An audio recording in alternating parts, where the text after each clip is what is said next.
C'était la dernière semaine, avant que je doive retourner au cégep à Montréal. Mes amis José et Karine ont décidé qu'il nous fallait encore une aventure, avant que l'été ne se termine vraiment. On a planifié une petite randonnée dans les bois des Laurentides, et une nuit en tente, rien d'extrême, jeu de mots involontaire. Mais vous voyez le genre. On voulait juste respirer un peu, faire quelque chose de différent que de travailler et de se coller devant des marathons de série. La journée a commencé exactement comme on l'espérait. On a chargé la voiture avec notre équipement, pris des poutines et des grignotines, et on est parti, musique à fond, vitres baissées. Je crois qu'on a passé Wrecking Ball de Miley Cyrus au moins 7 fois. La randonnée qu'on avait choisie se trouvait à environ 1 heure au nord de Montréal, et un coin que le frère aîné de José nous avait recommandé.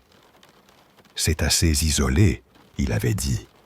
C'est beau, puis vous allez pratiquement être seul. Ça nous convenait parfaitement. Sur la route, on a décrété qu'un vrai camping sans quelques bières, ce n'était pas un vrai camping. On s'est arrêtés à une station-service près de Saint-Jérôme pour tenter notre chance. Aucune de nous n'avait encore 18 ans. Mais Karine, comme d'habitude sûre d'elle, est entrée dans le dépanneur pour essayer.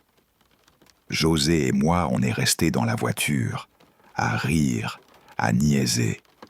Mais quand Karine est ressortie les mains vides, la mine contrite, on a su que c'était fichu.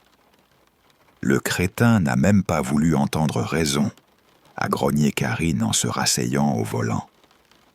Je l'ai vu rougir un peu. Karine n'avait pas l'habitude qu'on lui dise non. Et juste au moment où on commençait à abandonner l'idée des bières, un gars qui venait de faire le plein s'est approché de la voiture.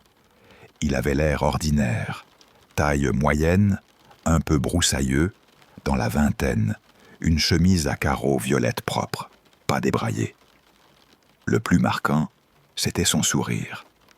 Un sourire trop affable. Et pourtant, quelque chose dans sa manière de se pencher vers la fenêtre a déclenché une petite alarme dans ma poitrine. D'une voix profonde, presque tonneau, il a dit « Salut !» et il s'est penché à la fenêtre de José. « Vous avez eu des ennuis là-dedans? Besoin d'aide pour quelque chose ?» Sa voix sonnait cool, comme si c'était normal, mais ses yeux, ils ont parcouru chacune de nous, trop longtemps, à la limite du pénétrant. Karine, qui n'a jamais reculé, a sauté sur l'occasion. « Oui, et est-ce que tu pourrais nous acheter des bières? On a de l'argent. » Elle lui a tendu un billet de 20 $, et il a hoché la tête en souriant. « Pas de problème. Qu'est-ce que vous voulez? » Toujours ce sourire qui ne tombait pas juste. J'ai senti mon corps se tendre. J'ai essayé d'envoyer des regards à José et Karine, de leur dire silencieusement que quelque chose clochait, mais c'était trop tard. Le gars était déjà entré dans le dépanneur. Quand il est ressorti, il avait une caisse de bière d'une main et la monnaie de l'autre. « Tenez », a-t-il dit en nous tendant le tout, sourire identique. Puis il a marqué une hésitation, comme s'il attendait autre chose. « Merci, mec », a répondu Karine en attrapant les bières, un petit geste de la main. José a démarré la voiture. Avant qu'il puisse ajouter quoi que ce soit, on a filé. Et en quittant le stationnement, je l'ai regardé en arrière. Il était toujours planté là, immobile, à nous regarder partir. « C'est bizarre », j'ai marmonné, et Karine m'a répliqué d'un ton pour me rassurer. « Détends-toi. Il nous a aidés, non ?» On a continué, et le trajet jusqu'au départ de sentier s'est déroulé sans histoire. Bientôt on était dans les Laurentides, entourés d'arbres élevés et du chant des oiseaux. La randonnée était exactement comme José l'avait décrite. Sentier qui serpente, lumière qui perce les feuilles, on riait, on prenait des photos, on avait l'impression d'être ailleurs. Mais plus la journée avançait, plus un malaise sourd a commencé à me ronger. Par moments, j'entendais un petit bruit derrière nous, une branche qui craquait, des feuilles qui frissonnaient, un léger remuement dans le lointain. À chaque fois que je me retournais, il n'y avait rien. Je me suis dit que c'était juste le bruit normal de la forêt, mais une sensation d'être observé ne me lâchait pas. Quand on a monté le camp, le soleil a commencé à tomber et l'ombre a avalé le bois à une vitesse qui m'a surprise. On a fait un petit feu, on a grillé des guimauves et on a ouvert quelques bières, celles qu'on n'aurait presque pas eues. Fisu. José et Karine s'éclataient. Moi, en apparence, je faisais pareil. Mais j'avais le cœur serré, le nez plein de l'odeur de fumée et de terre humide, les oreilles tendues vers un quelconque craquement. Autour du feu, on parlait, on ricanait, on s'échangeait des souvenirs idiots pour se rassurer. C'est José qui a lâché la première, presque en chuchotant. « Vous entendez ça ?» Sa voix était basse, cassée. On dirait quelqu'un qui marche autour. Karine a répondu tout de suite, mais pas très convaincue. « Fais pas la folle, c'est sûrement des animaux. » On s'est toutes tues pour écouter, et après un moment, le bruit avait cessé. On a essayé de se convaincre que c'était rien. On s'est finalement glissé dans la tente, serré dans nos sacs de couchage. Mais le sommeil n'est jamais venu. Les bruits dehors ont repris, faibles, mais pour moi, nets comme des empreintes sur une vitre, des branches qui cèdent, des feuilles qui froissent, et surtout ce rythme qui ressemblait à des pas sur deux jambes. Le cœur m'a battu si fort que je l'entendais dans mes oreilles. José et Karine bougeaient aussi. Je sentais qu'elles avaient entendu elles aussi. Après des heures qui avaient paru interminables, je n'en pouvais plus. Le feu s'était presque éteint pendant qu'on était rentré. J'ai chuchoté que j'allais sortir une minute pour m'assurer qu'il était bien éteint. Elles ont acquiescé sans un bruit. J'ai dézippé la tente. L'air dehors était froid, noir comme de l'encre. Seulement quelques braises rouges étincelaient encore. J'ai attrapé une bouteille d'eau, prête à l'étaler sur les charbons pour éviter un départ de feu. Et puis j'ai entendu de nouveau ce froissement, juste derrière moi. Des pas. Je me suis figé. La respiration m'a manqué, comme si l'air s'était raréfié. Lentement, j'ai tourné la tête. À quelques pas, dans la pénombre, quelqu'un se tenait. Tout de suite, mon cerveau a verrouillé l'image. C'était le gars de la station-service. Son visage se dessinait à peine à la lueur des braises, mais je l'ai reconnu sur le champ. La chemise à carreaux violettes, le sourire. Je voulais hurler, courir, mais mes pieds étaient cloués au sol. La peur m'a coupé la voix, m'a volé la capacité de respirer normalement. Il est resté immobile, à me regarder. Son immobilité rendait tout encore plus sinistre, comme si le temps s'était arrêté. J'ai mis des secondes qui ont paru des siècles à retrouver la voix. « Recule !» ai-je crié. Mon cri l'a semblé sortir d'un autre monde. Pendant une fraction de seconde, quelque chose dans son regard a bougé. Une lueur, un rictus. Je ne saurais dire. Puis il a reculé d'un pas, puis d'un autre. Et puis il s'est mis à courir, droit dans l'obscurité du sous-bois. Il a disparu en un éclair. Je n'ai pas regardé où il allait. J'ai couru comme une folle vers la tente. José et Karine s'étaient réveillés avec mon hurlement. Je les ai secoués, et en criant qu'il fallait partir tout de suite. Elles n'ont pas demandé d'explication. Le mot « prédateur » ne s'est pas prononcé, mais la panique a pris la place de la raison. On a emballé nos affaires en vitesse folle, sans même plier la tente. On a bourré sacs et équipements. On a fait ce qu'il fallait pour fuir.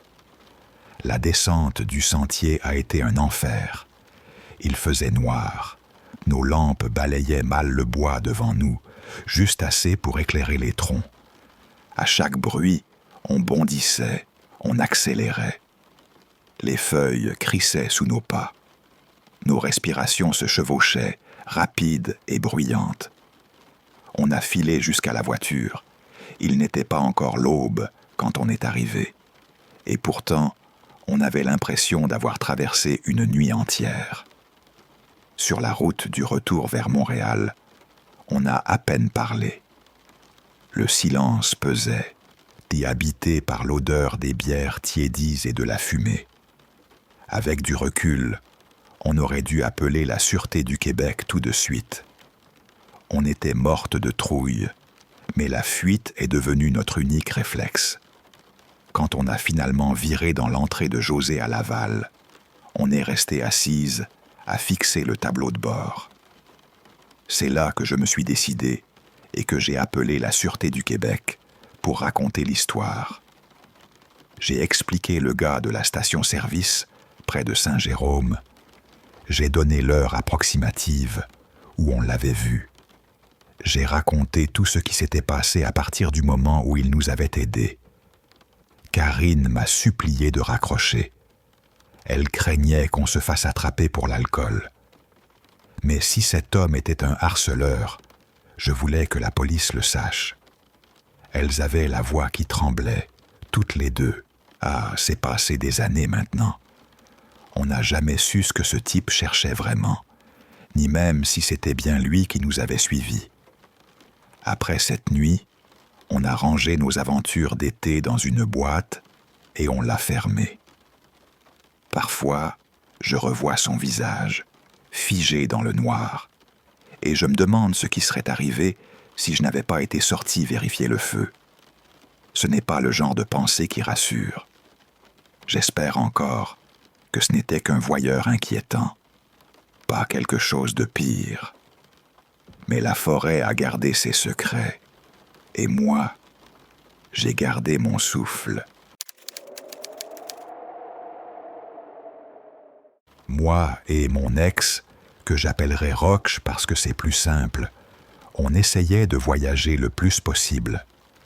On adorait découvrir des coins du Québec, s'évader, même pour quelques jours, juste pour couper du bruit de notre appartement sur le plateau à Montréal. On était plutôt casaniers, introvertis, on aimait nos affaires tranquilles.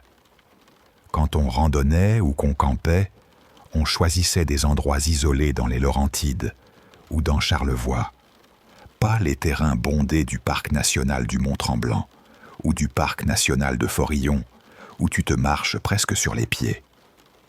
Un collègue de Roch, au boulot au centre-ville de Montréal, lui avait parlé d'un sentier un peu hors piste dans le parc national de la Jacques-Cartier, près de Québec. C'était bien raide, parfait pour se tester. On s'est dit que ce serait un beau petit séjour. On avait une grosse tente, des commodités pour être confortable, et j'étais vraiment excité à l'idée d'échapper au rythme de la ville. On est parti après 3 heures de route sur l'autoroute 40, et on s'est installé en urgence sur une bande de terre plate, en retrait d'un des sentiers moins fréquentés, à l'abri du vent du nord, avec la vallée du fleuve Saint-Laurent qui s'étirait au loin. On a attaqué la montée. J'étais nerveuse, excitée. Et puis, presque tout de suite, j'ai ralenti. On est tombé sur un autre couple qui randonnait au même endroit. J'ai dit que j'étais gêné, mais au fond, je m'en foutais pas mal. Le parc est public, justement pour ça. C'est juste que je suis ultra anxieuse et maladroite socialement. Ils se sont approchés et se sont présentés. Mathieu et Marie-Claude. On a été polis, on a jasé un peu, et en anglais et en franglais, comme ça se fait là-haut. Ils avaient l'air gentils. Leur façon de parler nous a tout de suite mis à l'aise. Ils donnaient des infos sur les sentiers, des arrêts pour manger une bonne poutine à Québec, des trucs qui désarmaient Roch et moi. Ils nous ont demandé si on voulait continuer la montée avec eux. C'est long, ce genre d'ascension. On a dit oui, en se disant qu'on pourrait faire demi-tour si on en avait marre. Les premiers échanges étaient adorables. Il nous parlait des coins à éviter les ours, des meilleurs champs de bleuets, des points d'eau. Je me suis dit que j'arrivais même à parler facilement avec des Québécois. Moi, et mes ratés de conversation avec les inconnus. On avançait depuis environ 45 minutes. Je commençais à décrocher un peu, et là, Mathieu a ralenti pour se retrouver derrière moi. Il a lancé la conversation. C'est à ce moment que ça a pris une tournure bizarre. Il a commencé à parler de mon corps. Il m'a demandé quel genre d'exercice je faisais, en précisant que sa conjointe, Marie-Claude, voulait raffermir ses fesses pour ressembler aux filles qu'on voit au gymnase à Laval. Il a posé la main sur mon bras. Sur ma main. « Regarde-moi ça », il a dit. « Tu dois passer beaucoup de temps aux journées pour les bras, hein ?» J'ai reculé, choqué, et j'ai eu envie de déguerpir. 5 minutes avant, il me semblait charmant. Là, ses yeux me suivaient partout. Une sensation glacée m'a prise, comme ces histoires flippantes qu'on entend sur des rencontres louches dans des zèques. J'ai rejoint Roch. Je lui ai murmuré vite fait ce qui venait de se passer. Lui, et il me dit que la fille avait été bizarre aussi, qu'elle avait fait un commentaire sur son paquet, bien cliqué que ce n'était pas son sac à dos, un truc sur les gars de Saguenay qui étaient costauds. On s'est senti mal à l'aise. On a décidé de simplement les remercier pour la conversation et de rebrousser chemin. Heureusement, ils ont voulu finir la montée jusqu'au belvédère. On a donc pu nous éloigner pour retourner au camp. Après avoir mangé des sandwichs de viande fumée qu'on avait pris à Montréal, j'ai constaté que mon bracelet et ma bague avaient disparu. J'ai paniqué. Je ne les enlevais jamais. Ce n'était pas plausible qu'ils soient librement tombés dans la descente rocheuse. 15 minutes à fouiller mes sacs, autour du campement, rien. Et puis, comme une gifle, la mémoire m'a frappé, et j'ai dit à Roch, « Mathieu m'a touché le bras et la main pendant la montée, quand il me complimentait. Tu crois qu'il a pu les piquer sans que je m'en rende compte ?» On n'était pas sûr. Roch m'a dit qu'il remonterait le matin pour jeter un œil, voir si quelque chose brillait, peut-être un anneau pris dans l'herbe près des bouleaux avec la lumière du matin. On s'est couché tôt. On savait qu'on allait se lever à l'aube pour chercher les bijoux et ensuite rentrer à Montréal. Mais au milieu de la nuit, je me suis réveillé brutalement, au son d'un gros craquement, une branche qui casse et d'un murmure, comme des chuchotements qui glissaient entre les pins mouillés. Mon cœur a commencé à marteler ma cage thoracique. Le froid m'a mordu la peau. J'ai secoué Roch. Il a fini par se réveiller. Il a mis un doigt sur ses lèvres pour me dire de me taire. Puis il a dégrafé la fermeture éclair de la tente tout doucement pour regarder vers l'extérieur, vers le bruit du fleuve au loin. Ensuite, j'ai entendu sa voix. Il criait « Hé, qu'est-ce que vous faites là ?» C'était le couple. Ils ont dit qu'ils étaient tombés sur notre emplacement en descendant du sommet et qu'ils voulaient avertir les campeurs parce qu'ils avaient vu un ours noir. Ils avaient peur qu'il attaque le site. Ça arrive si on laisse traîner des odeurs de nourriture. Roch, en répondant, a dit merci pour l'info, mais tabarnak, on avait fermé. Puis il est revenu dans la tente et il a remis son doigt sur les lèvres. Il a fixé la toile de la tente sans parler. 5 minutes complètes. Le vent glacial s'est glissé sous la fermeture. On respirait la nuit. Et puis il a soufflé. « Prends tout ce que tu peux et monte dans le camion. » J'ai ouvert la bouche pour protester et il l'a répété, plus sec. On a ramassé à la vitesse du stress, sans réfléchir. On a fourré l'essentiel. Sac, morceaux de nourriture, la glacière. Lui, il a même saisi la tente et a commencé à la bourrer encore à moitié montée dans la camionnette aux plaques du Québec. Les phares ont percé le brouillard. On est parti en trombe sur le chemin de gravier. Ce n'est qu'alors qu'il m'a expliqué. Il a dit qu'il avait vu Mathieu sortir de leur tente avec un couteau en main et qu'il avait un autre couteau accroché à la ceinture, comme du matériel de chasse. Il s'était senti mal à l'aise, pas en sécurité pour passer la nuit là-bas. Peut-être que ces gens n'étaient pas venus juste pour des bijoux, et il avait peur qu'ils reviennent pour autre chose. Et vite, il voulait partir et, si besoin, appeler la Sûreté du Québec. On est rentré chez nous, sur le plateau Mont-Royal, la peau encore froide, le cœur aussi lourd que si on venait de s'enfuir d'un mauvais rêve. Une fois la porte fermée, j'ai fait ce que font des tas de gens. J'ai cherché leurs noms sur Facebook, Mathieu et Marie-Claude. Et là, j'ai eu un choc. Les seuls résultats qui ressortaient associent ces deux prénoms à un couple qui était mort lors d'un séjour de camping quelques années auparavant, au parc national de la Mauricie, emporté par une crue éclair pendant une tempête. Ce n'était pas une légende. Il y avait des photos d'eux, publiées dans d'anciens articles du Journal de Québec. Mais les visages ne correspondaient pas à ceux qu'on avait vus au sentier. Oh, alors pourquoi utilisaient-ils ces faux noms? Pour voler, simplement, mon bracelet en argent, la bague de famille, ou pour quelque chose de plus sinistre, comme cibler des campeurs isolés sur des sentiers reculés du Québec.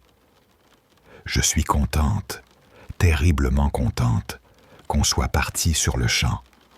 Sinon, je préfère ne pas imaginer ce qu'on aurait découvert, quelque chose de bien plus noir que la nuit qui nous a poussés à partir. Nous avions pris la décision, ma femme Marie-Claude et moi, avec nos amis Jean-François et Thérèse, de partir en randonnée. C'était en 2015. On avait planifié ce week-end depuis des semaines. On bossait tous ensemble, mais nos horaires étaient tellement différents qu'il était rare qu'on ait un long congé en même temps. Quand l'occasion s'est présentée, on l'a saisie. Le plan, c'était de partir tôt le samedi matin et de passer la journée entière à arpenter les sentiers des Laurentides. On avait tracé un itinéraire dans le parc national de la Jacques-Cartier, près de Québec, promettant des points de vue sur la vallée de la rivière et des forêts épaisses. On voulait tous se débrancher du monde. Le trajet jusqu'au départ s'est déroulé dans le silence de l'aube. Le soleil commençait à se lever, et tout le paysage baignait dans une lueur orange sur le Saint-Laurent. On riait, on échangeait des histoires de semaines de travail folles, en se promettant déjà des arrêts poutine pour le retour. Mais dès qu'on est arrivé au stationnement, l'excitation nous est retombée comme un soufflet. Le ciel s'est assombri, presque instantanément. En quelques minutes, il a dégringolé une pluie battante. Il a plu si fort qu'on n'y voyait presque rien, noyé dans une bruine épaisse, typique du pays. On s'est dit que ce n'était qu'une averse passagère, quelque chose de normal chez nous. Alors on a attendu dans le char. On venait de monter la route 175.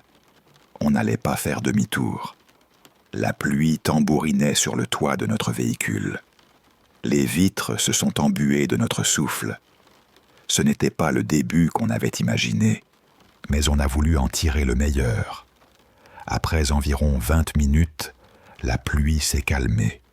Il est resté un jour brumeux, bas et gris, comme un matin de Charlevoix.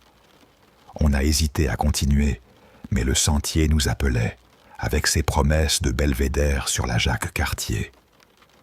On a pris notre matériel et on est sorti.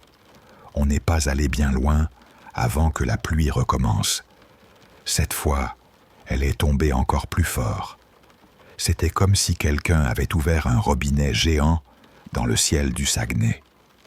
On a été trempés en quelques secondes. On a tenté de revenir au char, en riant et en jurant à la fois, en se protégeant du déluge comme on pouvait.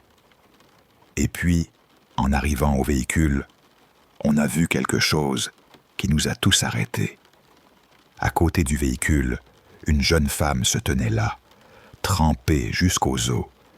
Ses vêtements, écolés à son corps maigre, semblaient des haillons. Elle avait l'air d'avoir traversé l'enfer, boue jusqu'aux genoux, cheveux emmêlés, le visage barbouillé de terre. Au début, j'ai cru que l'averse me jouait des tours, que mes yeux me trompaient. Mais non, elle était bien là, à côté de ma portière. Le plus étrange, c'est qu'elle regardait dans nos fenêtres. Sans trop y réfléchir, j'ai crié quelque chose comme « Dégage de ma voiture !» par instinct, par peur.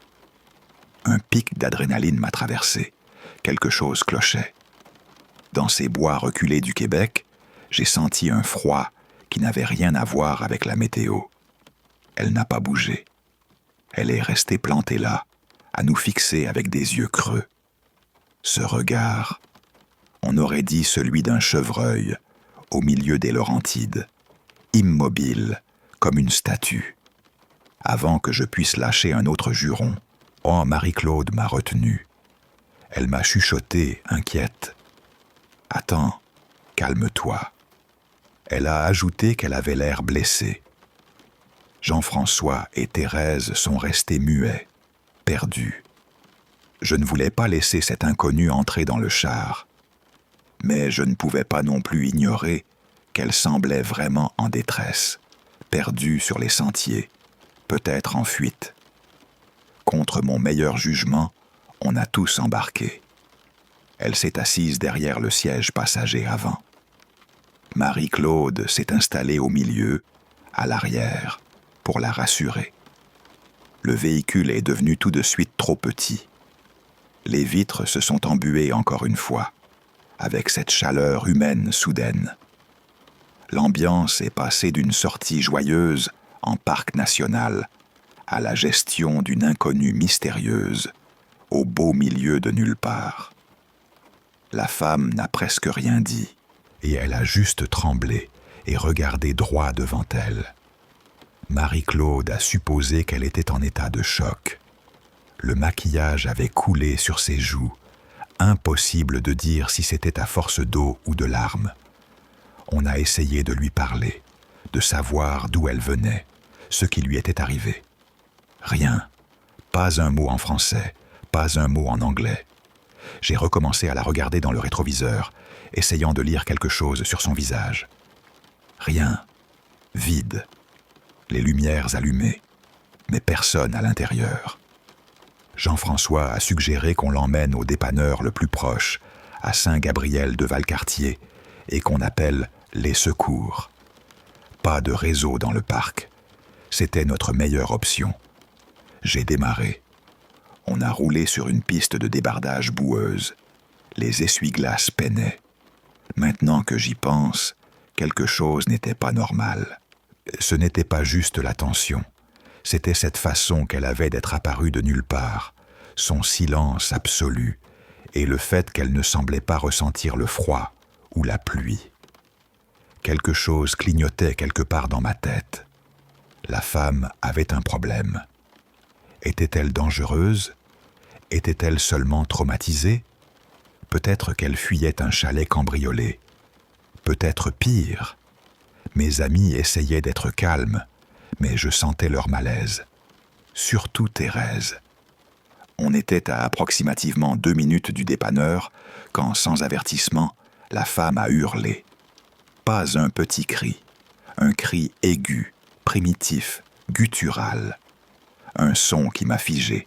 Elle s'est débattue sur la banquette arrière, frappant les vitres, les sièges. J'ai perdu le contrôle du véhicule. J'ai essayé de garder le char sur la piste, mais la boue québécoise l'a emporté. Et le véhicule a dérapé et a fini dans un fossé. On a heurté. Tout s'est arrêté.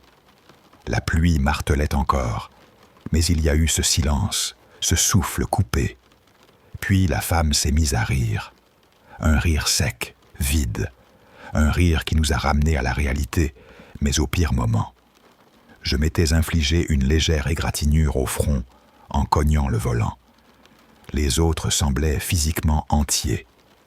Jean-François a explosé. « Qu'est-ce qui te prend ?» Son cri a fait taire le rire. La femme a fouillé dans son haut et a sorti une lame. Un petit couteau à lame rétractable, comme un outil mais aiguisé. Elle a enfoncé son coude gauche dans la nuque de Marie-Claude et, de la main droite, a pointé la lame sur la gorge de Thérèse. Elle a dit d'une voix sans tremblement « Donnez-moi tout votre argent ».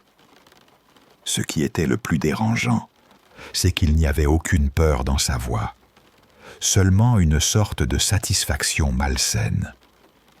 On n'a pas riposté, on a balancé ce qu'on avait, billets en dollars canadiens, pièces d'$1, n'importe quoi. Marie-Claude s'est mise à pleurer. Jean-François a juré doucement en français.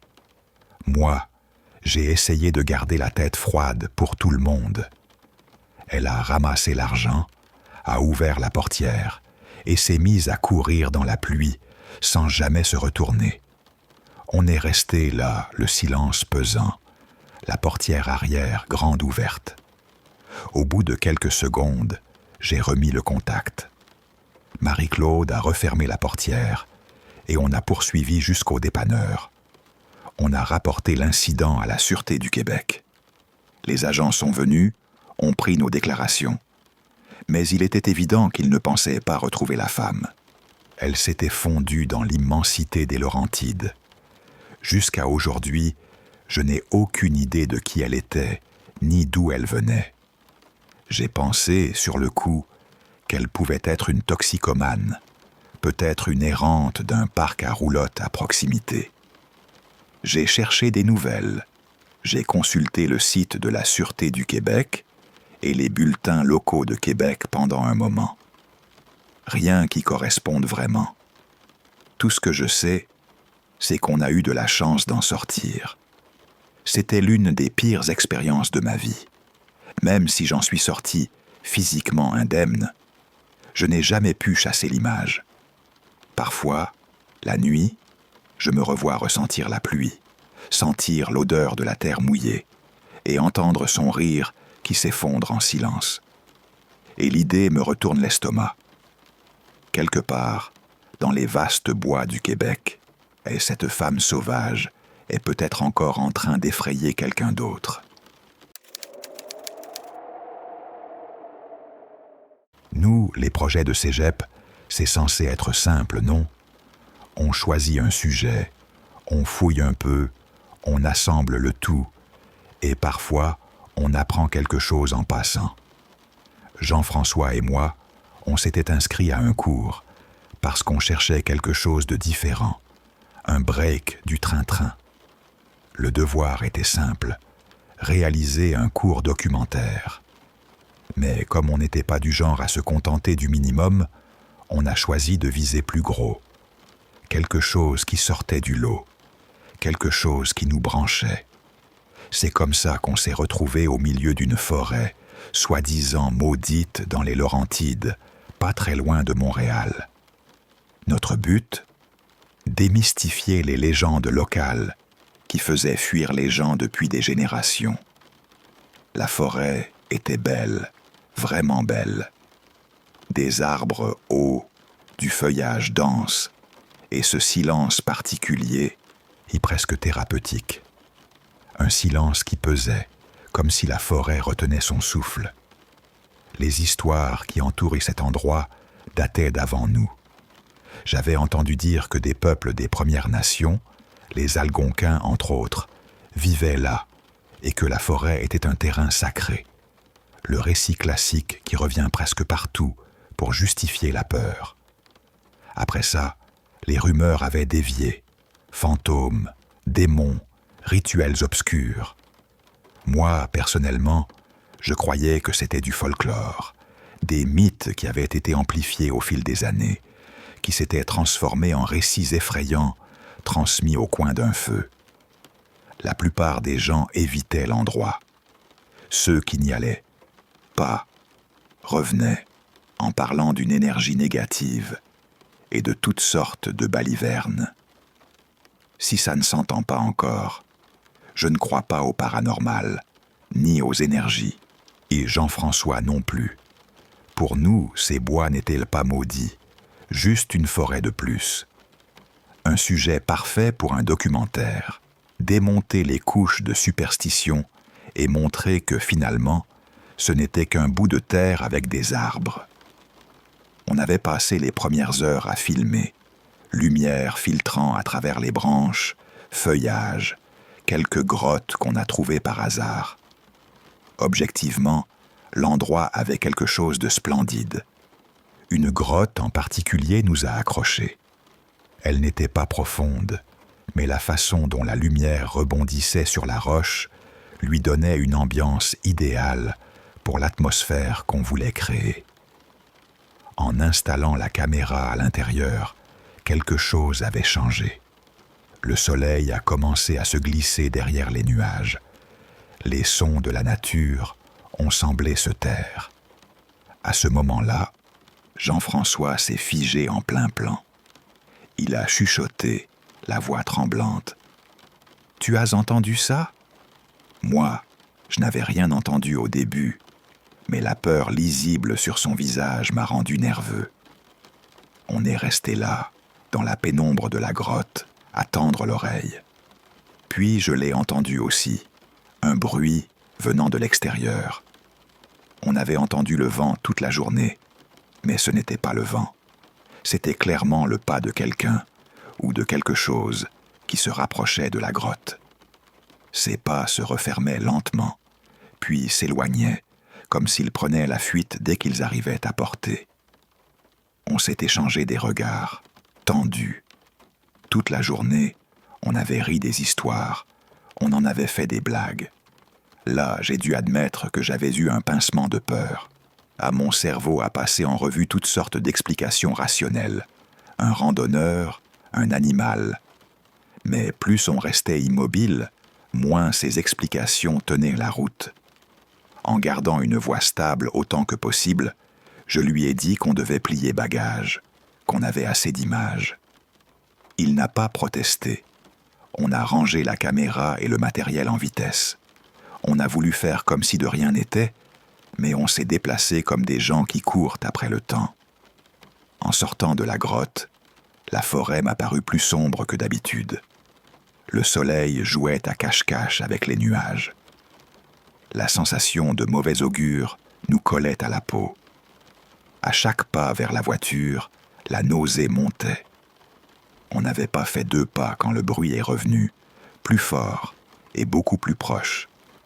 On s'est arrêté à l'affût. Le bruissement au départ est devenu le son net de pas.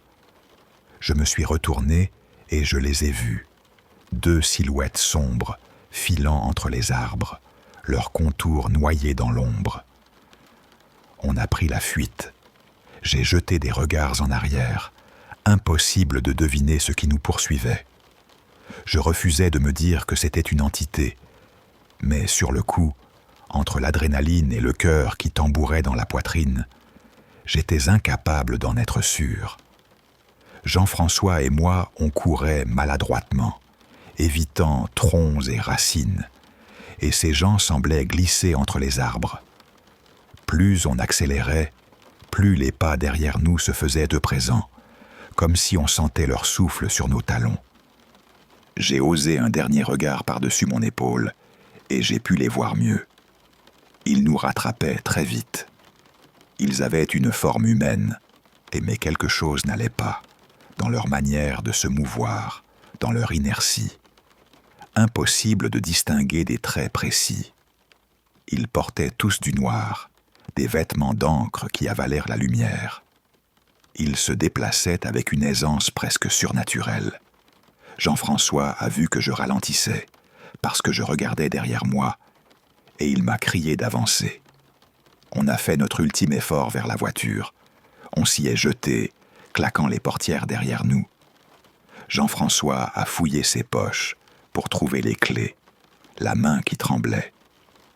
Quand il a enfin mis le contact, le moteur a rugi. Un soulagement m'a traversé, jusqu'à ce que j'aperçoive le tableau de bord qui s'est illuminé d'un avertissement. Pression des pneus faibles. Jean-François a fait une tête perplexe, mais n'a pas trop réfléchi. Il a engagé la marche. Dès qu'on a voulu avancer, la voiture a titubé. Les pneus étaient à plat. J'ai passé la tête par la vitre et j'ai vu qu'ils semblaient tranchés, comme si quelqu'un les avait lacérés. Avant qu'on ait le temps de digérer la chose, un mouvement a attiré mon regard. J'ai levé les yeux, et ils étaient là. 3 personnes, pas seulement 2, qui sortaient de la lisière, avançant lentement vers nous. Un froid m'a envahi en constatant que c'étaient les mêmes silhouettes floues. Ce n'étaient pas des apparitions, c'étaient des gens vêtus de noir de la tête aux pieds, le visage caché derrière des masques sans traits, des cagoules noires, complètes. La voiture était verrouillée, mais ça n'a pas calmé la panique qui montait.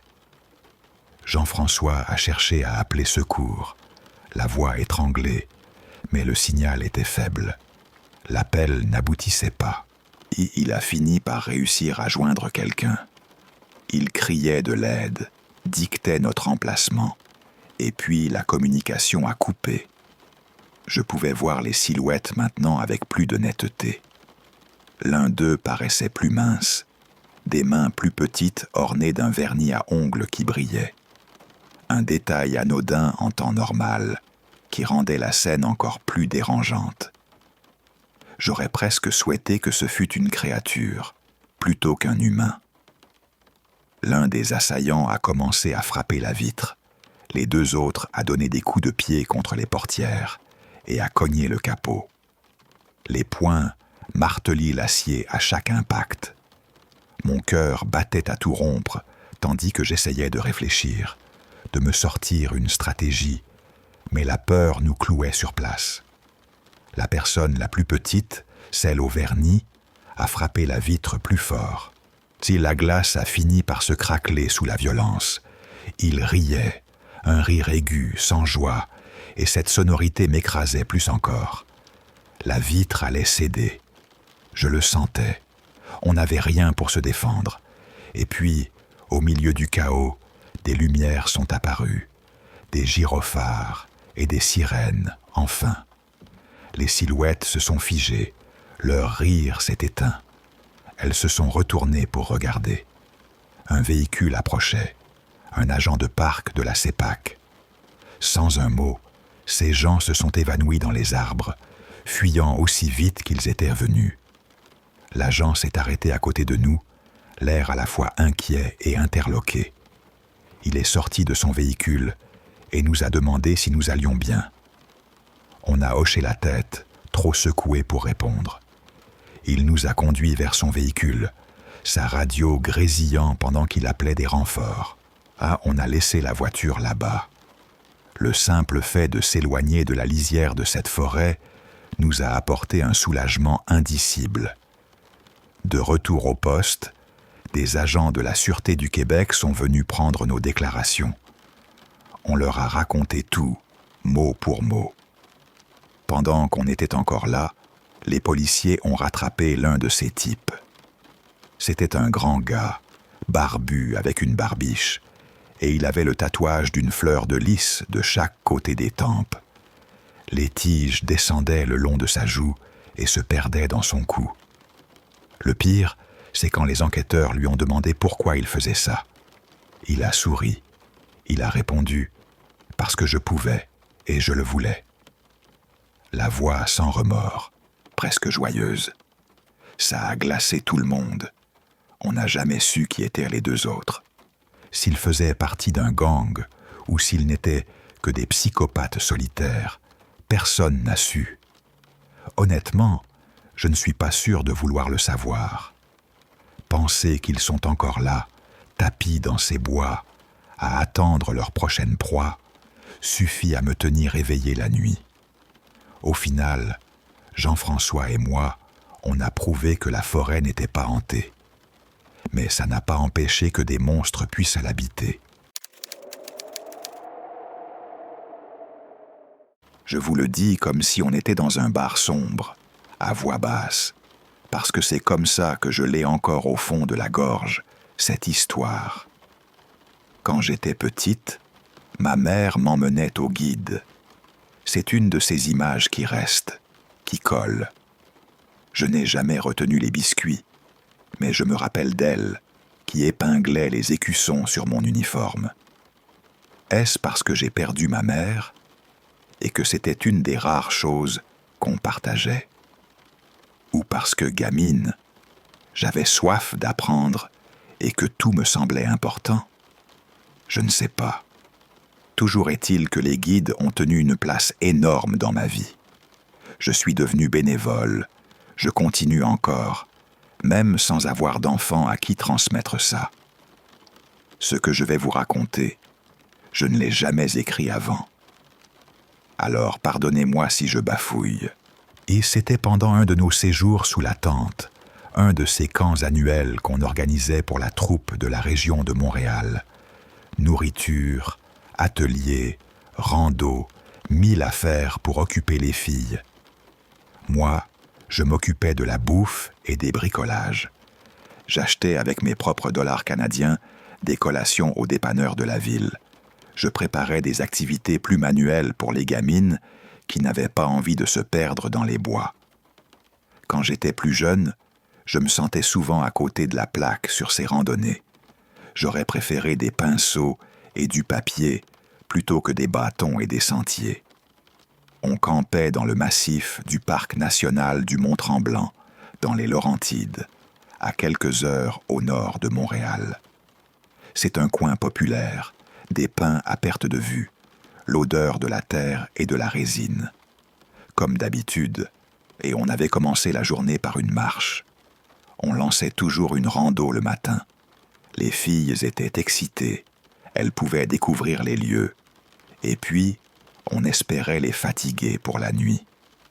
Le départ s'est déroulé comme d'habitude. Rires, sacs, conseils, parents et encadrantes qui se poussaient un peu pour la file indienne. Puis, d'un coup, tout s'est tu. C'est venu comme une couverture. Mes oreilles se sont bouchées, mon nez, tout. Je n'entendais plus qu'un bourdonnement, un vrombissement sourd qui me remplissait la tête, comme si quelqu'un avait mis un vieux poste radio sur ondes parasites. J'ai vacillé, j'ai cligné des yeux, et au bout de quelques secondes qui ont paru une éternité, je me suis ressaisi et j'ai fait l'appel des visages. C'est là que j'ai remarqué que Marie-Ève n'était plus avec nous, et j'ai filé le long de la file, le cœur qui me cognait comme si on le pressait dans un étau. Marie-Ève n'était nulle part.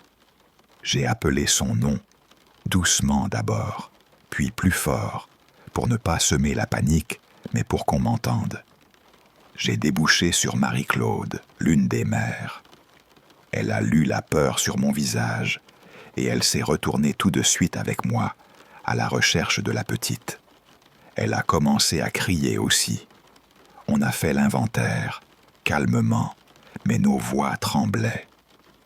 On a demandé à tout le monde de rester sur place, et on a compté. Je crois que 5 minutes se sont écoulées. 5 minutes, mais ça a paru comme une nuit. La terre semblait retenir son souffle. Le vent n'avait plus de voix. Les aiguilles de pin ne faisaient aucun bruit. On a eu un bref instant où on a envisagé d'appeler la Sûreté du Québec. Et juste au moment où on se décidait, on l'a vue. Marie-Ève revenait, tranquille, qui marchait un peu hors du sentier, comme si elle avait pris une petite promenade. Je me suis précipité vers elle. Elle était calme, trop calme. Sa robe était propre, ses doigts serrés, pas de terre sur les genoux. Elle ne pleurait pas, elle ne tremblait pas. Elle m'a prise par la main et je lui ai posé des questions rapides, un peu mécaniques. « Ça va? T'as fait une chute? On t'a touché? Tu t'es perdu ?» Elle m'a regardé avec un sourire qui n'appartenait pas à une petite fille de son âge. Elle chantonnait presque. Elle parlait et ça m'a remué. D'habitude, Marie-Ève était timide, muette parfois. Là, elle bavardait. Elle m'a dit qu'elle avait rencontré une amie dans les bois, qu'elle l'avait suivie, et qu'on lui avait dit de faire attention à un homme dans une grotte rouge. Je me suis figé.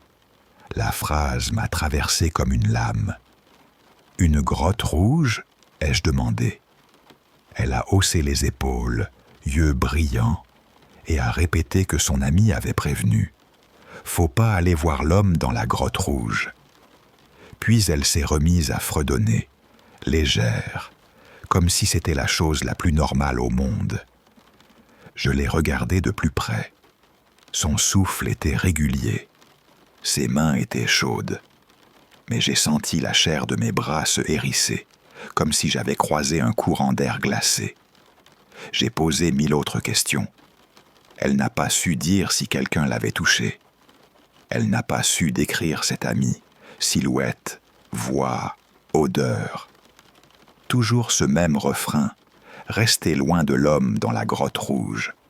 La forêt tout autour nous est redevenue normale petit à petit. Le chant des oiseaux, le grincement d'une branche, une odeur de mousse. Mais j'ai gardé l'image de son sourire. Un sourire qui ne cadrait pas. Cette nuit-là, je n'ai pas fermé l'œil. Je me suis réveillé en sursaut tout le temps, à l'affût d'un bruit, le cœur qui frappait dans ma poitrine comme un poing. L'idée de cette grotte rouge m'a suivi jusque dans mes rêves. Les heures suivantes se sont déroulées sans incident. On est tous rentrés sains et saufs. Je me suis dit que c'était un caprice d'enfant, une imagination qui cavale dans les bois quand on a 8 ans. J'ai rangé l'affaire dans une boîte mentale, au fond, et je l'ai oubliée pendant des années. Jusqu'au jour où on est retourné dans la même forêt. On avait organisé un autre séjour. Au début, rien, les mêmes odeurs et les mêmes sentiers. Mais une nuit où je n'arrivais pas à dormir, je suis sorti, histoire d'air. Le feu de camp était presque éteint, des têtes qui somnolaient dans les tentes. Je me suis assise sur un tronc, j'ai respiré l'humidité, la sève.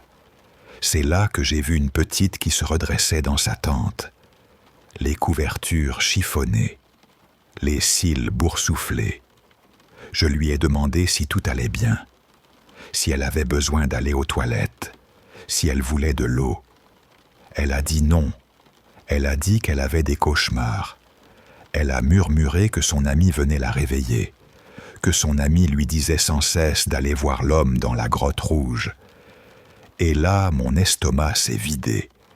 C'était la même phrase, la même manière. Mon monde a basculé. J'ai senti le sang battre contre mes tempes et un sifflement m'a envahi, comme la première fois. J'ai perdu l'ouïe un instant, comme si un doigt avait bouché mes tympans. « Qui est cet ami ?» ai-je demandé, presque en suppliant. La petite n'a pas réussi à le dire clairement. Était-ce quelqu'un près d'elle? Était-ce un rêve qui devenait réalité? Je ne pouvais pas le démêler. Je l'ai recouchée. Je lui ai promis de veiller, de venir si elle se réveillait encore. J'ai attendu. Toute la nuit, j'ai scruté l'obscurité. J'ai écouté le bois qui travaille, la respiration des tentes, le moustique contre la toile. Je n'ai pas fermé l'œil, pas même un instant, pas même 5 minutes. Au matin, je suis parti pour Montréal, avec le goût de fer dans la bouche et la certitude glacée d'avoir entendu 2 enfants parler de la même grotte, des années d'écart et le même avertissement. Je ne suis jamais retourné à cet endroit. J'ai gardé cette peur comme on garde une brûlure, cicatrisée, mais vive au toucher quand on gratte trop fort. Parfois, quand je ferme les yeux, j'entends encore ce bourdonnement qui m'a coupé l'ouïe. Et parfois, dans le silence d'une nuit où le vent ne souffle pas, j'ai l'impression d'entendre une voix d'enfant qui répète doucement Ne va pas voir l'homme dans la grotte rouge. Je vous le disais à voix basse. Maintenant, vous l'avez aussi. Faites attention quand vous marchez entre les pins. Peu importe la lumière, méfiez-vous des sourires qui n'ont pas de nom. Il y a environ 8 ans, ça s'est passé. Je vais changer les noms pour anonymiser, et j'ai utilisé un compte jetable. C'était le seul message que j'allais poster ici. J'étais avec ma blonde. On l'appellera Marie-Claude, depuis 4 ans. On aimait sortir, marcher, pêcher, pique-niquer. N'importe quoi qui nous arrachait au tumulte. On se retrouvait souvent en voiture, à rouler au hasard jusqu'à un parc provincial, comme ceux des Laurentides, ou près de la ville de Québec, juste pour aller explorer. Un samedi matin, on a décidé d'aller marcher dans le parc national du Mont-Tremblant. C'était une bonne heure de route depuis Montréal, alors j'avais pris notre matériel de camping, au cas où on déciderait de camper ou de dormir dans la voiture.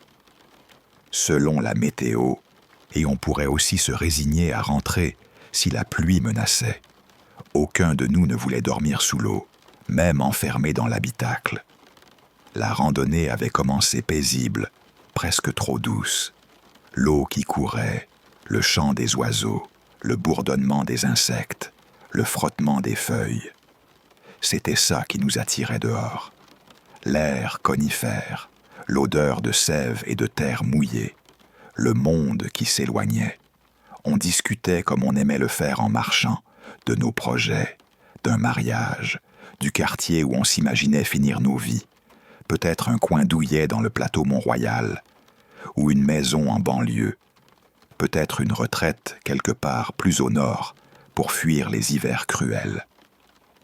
On parlait de s'installer dans une ville comme Sherbrooke, ou d'avoir une cabane en Gaspésie pour respirer quand l'hiver mordrait trop fort.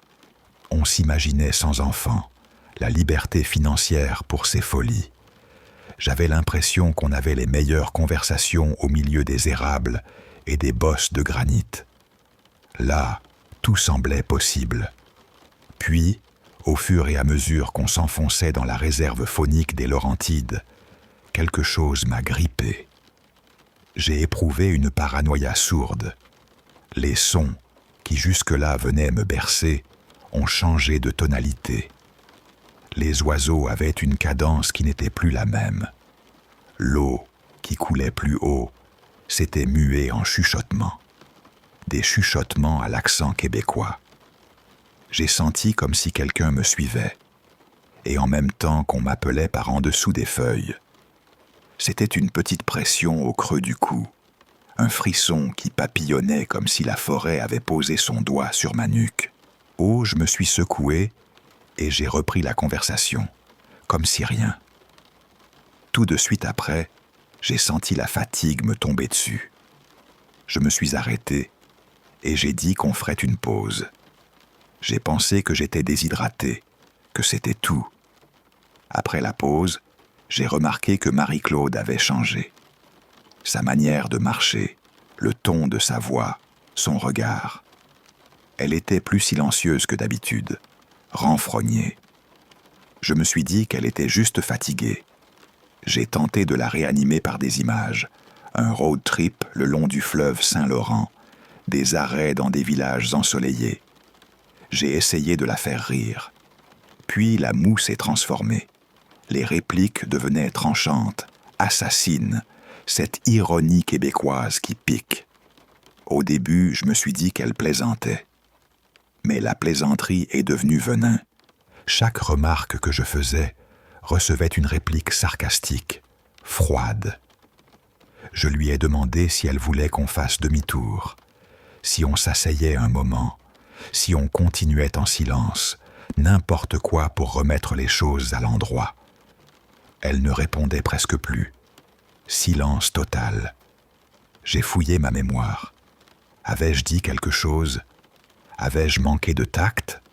Rien. Absolument rien. On s'est enfoncé encore plus dans la forêt boréale, jusqu'à l'endroit où on avait prévu.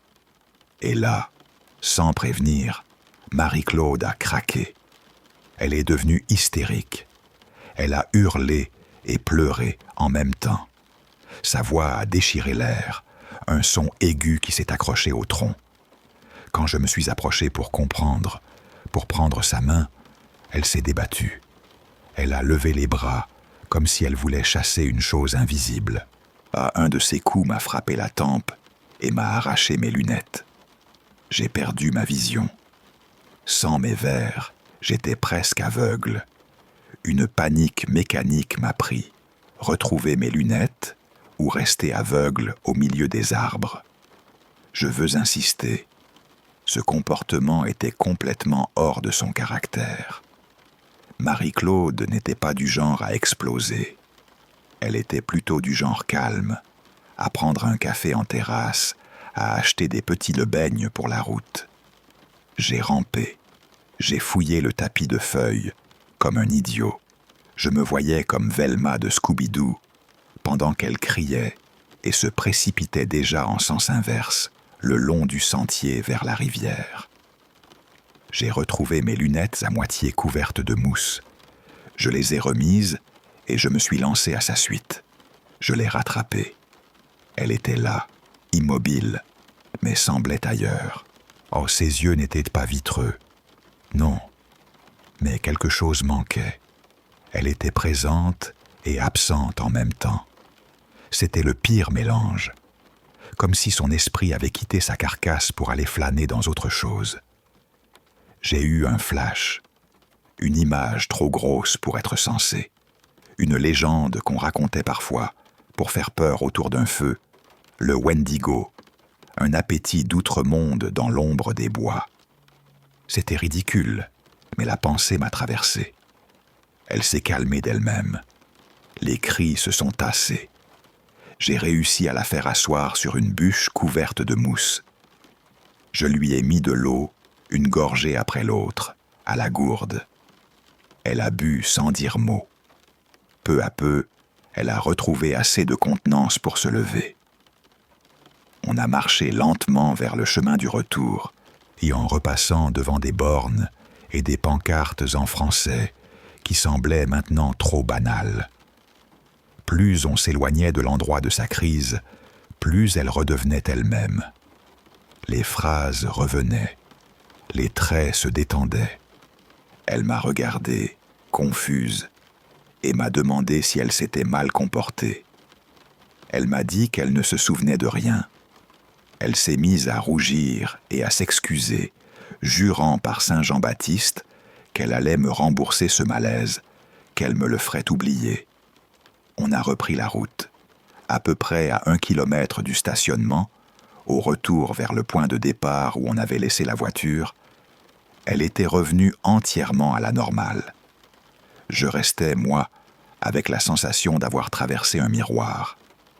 Je n'arrivais pas à rationaliser ce qui s'était passé.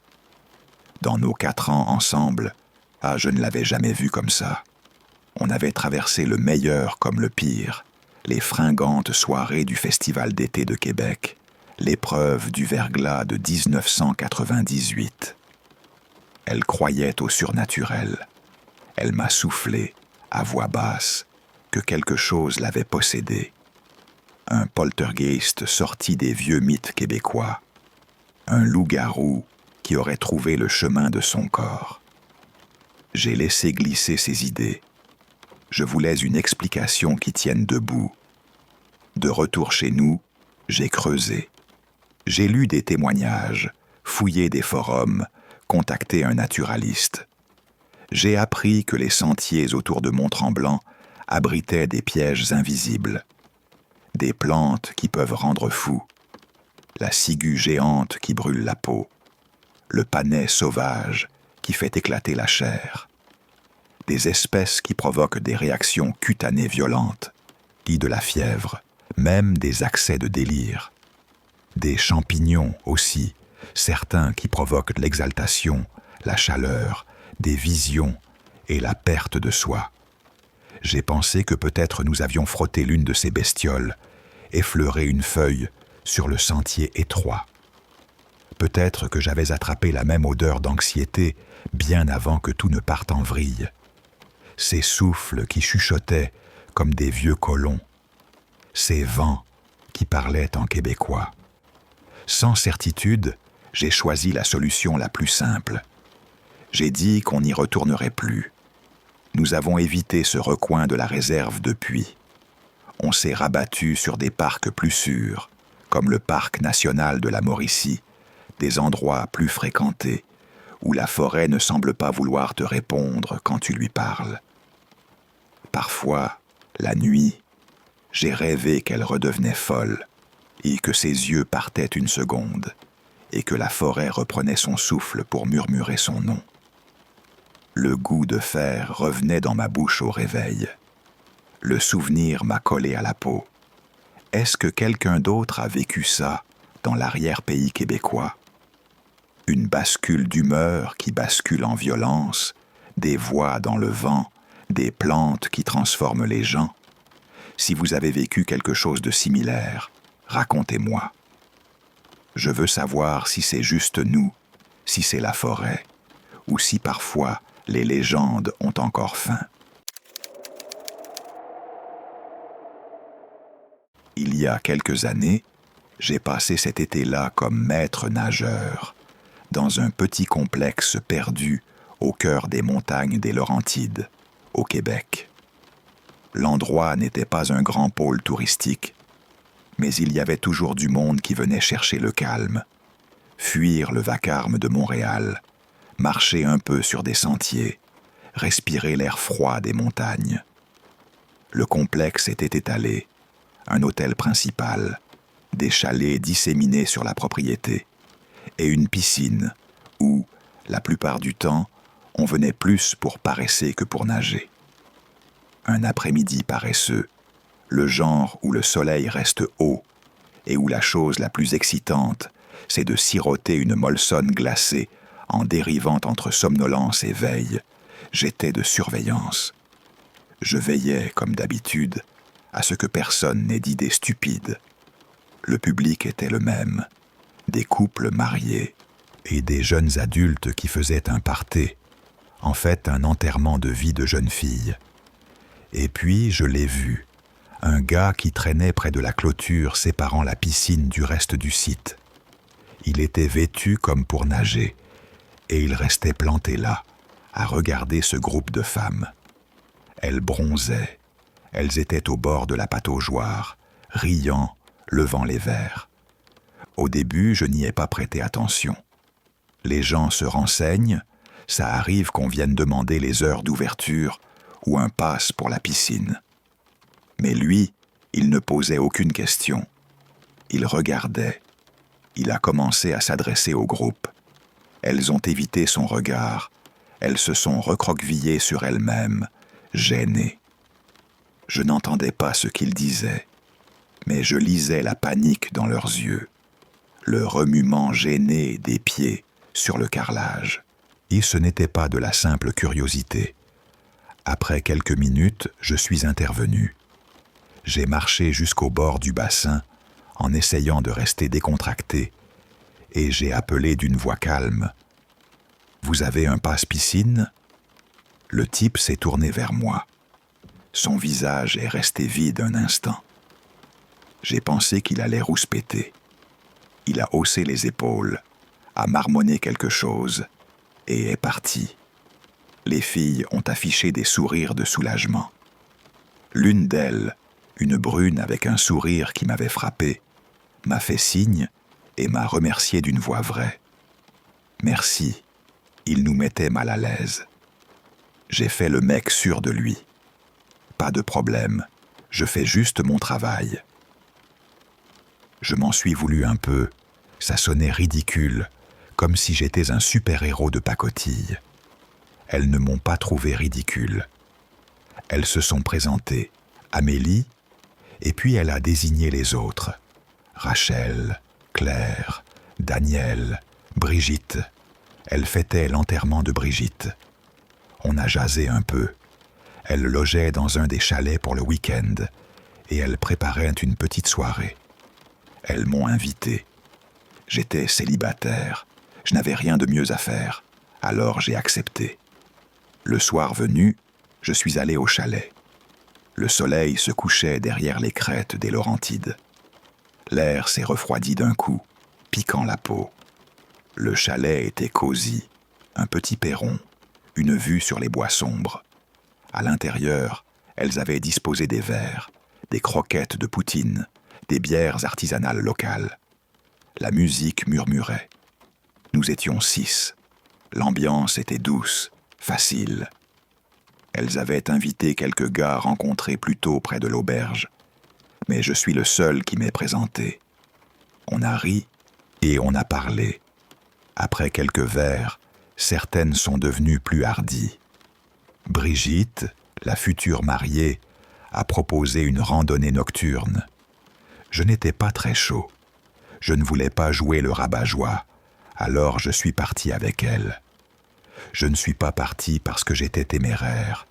Je travaillais là. Je savais quels animaux rôdèrent la nuit. Des ours noirs, des orignaux, des loups. J'ai quand même pris une lampe de poche. On a suivi un sentier qui faisait le tour du complexe, près du lac Tremblant. La forêt nocturne nous a avalés. Les grillons, le froissement des feuilles, tout ça. À un moment, j'ai commencé à entendre autre chose. D'abord, un bruit lointain, comme des pas qui se déplaçaient derrière nous. Mais à chaque fois que je me retournais, il n'y avait rien, seulement l'obscurité qui nous mangeait. Et puis ce son est devenu plus précis. Des mouvements erratiques, rapides, quelque part dans l'ombre. Ce n'était pas le vent dans les pins, c'était volontaire, c'était ciblé. Amélie a blêmi. Elle a chuchoté, presque sans voix. « Vous avez entendu ça ?» On s'est tous tus à l'écoute. Et là, encore, ce bruit. Un froissement sec, des pas qui semblaient de courir en cercle. Rachel a dit qu'elle en avait marre. Elle a dit qu'elle voulait rentrer. Elle et Brigitte sont parties en tête. Les autres ont accéléré. En revenant au chalet, l'ambiance avait changé. L'insouciance était partie. Une tension, fine et électrique, nous a enveloppés. On a verrouillé les portes. On a essayé de rire pour chasser la peur. Mais la sensation d'être observé ne nous quittait pas. Elle s'infiltrait. Par stupidité monumentale, Daniel et Brigitte sont ressortis quelques minutes plus tard. On les a laissés sortir. Puis on a entendu des pas tout autour du chalet. On a baissé la musique, tendu l'oreille.